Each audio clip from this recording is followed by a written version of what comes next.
नमस्कार, मी प्रीती. जयनगरी न्यूज चॅनलमध्ये आपले स्वागत आहे. सर्व समाजाच्या मागण्या अशा पद्धतीच्या आहेत की आपल्या समोर मांडलेला आहे. मित्र, आपण सर्वांनी या कार्यक्रमाला उपस्थित राहिला. शांततेनं हे आंदोलन आपण केलेलं आहे आणि पोलीस प्रशासन देखील आपल्याला सहयोग केलं, त्याबद्दल त्यांचं देखील धन्यवाद. आणि मीडियावाले देखील आपल्या ह्याला न्याय दिलं असं म्हणून त्यांचं देखील धन्यवाद. आपण चांगल्या पद्धतीनं आपलं बी धन्यवाद. आमचा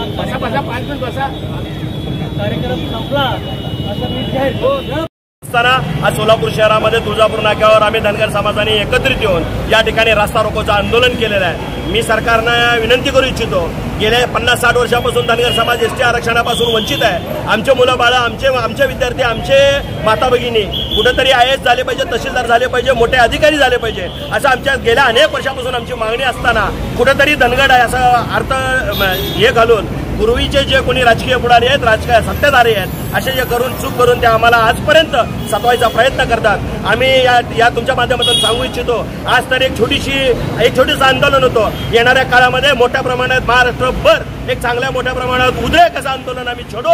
आमचं आरक्षण आम्हाला दिलं पाहिजे, अन्यथा आम्ही गप्प बसणार नाही. आरक्षण आमच्या हक्काचं नाही, कुणाच्या बापाचं. आम्ही मिळवल्याशिवाय राहणार नाही. या तुमच्या माध्यमातून सांगू इच्छितो. जय हिंद, जय मल्हार. आपले समाज बांधव लक्ष्मण अटकेसर यांच्या नेतृत्वाखाली उपोषणास बसले आहेत. तर गेले आठवडाभर त्यांनी अन्न त्याग करून आपल्या समाज बांधवासाठी उपोषण करत आहेत. पण काही सरकार गेंड्याच्या कांद्र्याचं आहे, ते ढोंग करत आहे. जाणून बुजून त्या लोकांकडं नजरअंदाज करत आहे. ते नजरेत आणून देण्यासाठी महाराष्ट्रभर धनगर समाजाच्या वतीनं रास्ता रोको आंदोलन करत आहे. तर सरकारला एकच विनंती आहे की धनगर आणि धनगड हा वेगळा नसून धनगर आणि घरी आमचा इतिहास आहे. आटकेपार झेंडा आमच्या यशवंतराव होळकरांनी लावला.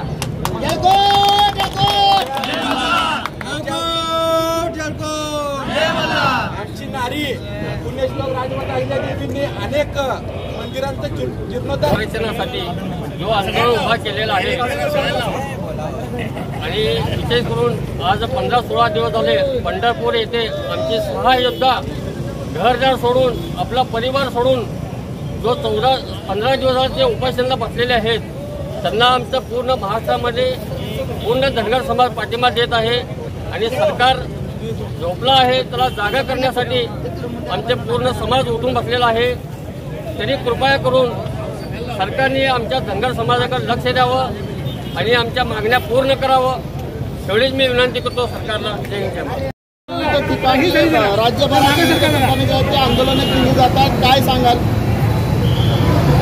आज आम्ही सोलापूर शहरातून 7 ठिकाणी रस्ता रोको केलेला आहे. त्या रस्ता रोकोमध्ये ज्या पंढरपूरला आमचे समाज बांधव हे सर्व आमरण उपोषणाला बसले, या सोलापूर जिल्हाधिकारीच्या कार्यालयामध्ये उपोषणाला बसले. अनेक ठिकाणी या ठिकाणी कार्यक्रम चालू आहे. परंतु गेल्या अनेक वर्षापासून विरोधी पक्षाचे सत्ता असू दे किंवा सत्ताधाऱ्यांचा सत्ता असू दे, या लोकांनी आम्हाला आरक्षण दिलं गेलं नाही. त्यामुळे गेल्या 6 वर्षापूर्वी या ठिकाणीच आंदोलन केलं होतं. त्यावेळी काँग्रेसचं सत्ता होतं. परंतु बारामतीमध्ये फडणवीस साहेबांनी जे शब्द दिले ते शब्द पूर्ण करू शकले नाही. त्यामुळं धनगर समाज फार चिडलेला आहे. आम्हाला OBC आणि मध्ये जरांगे पाटील साहेबांनी म्हणल्यासारखं त्या ठिकाणी भांडण लावायचं काम कोणी केलं याची चौकशी झाली पाहिजे. आता पुन्हा आम्हाला या ठिकाणी महाराष्ट्रात अनुसूचित जमातीमध्ये समावेश करण्यासाठी आमचे सर्व धनगर समाज मोठ्या प्रमाणात आंदोलन करत आहेत. त्या आंदोलनाला आमचं एकच मत आहे की आम्हाला फसवू नका.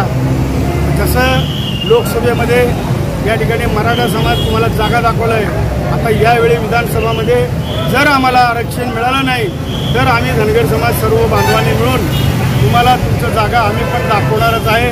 फक्त एवढंच सांगायचं आहे, जागा दाखवायच्या अगोदर, निवडणुका व्हायच्या अगोदर आमच्या या ठिकाणी आचारसंहितेचा अगोदर आमच्या समाजाला न्याय द्या आणि मराठा समाजाला न्याय द्या. अजून कुठल्या समाजाला तुम्ही लिंगायत समाजाला ओबीसीमध्ये घालता म्हणून घातला नाही, मुस्लिम समाजाला घालता म्हणून घातलं नाही.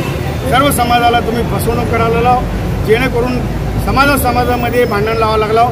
हे भांडण न लावता सर्व समाजाला न्याय द्या.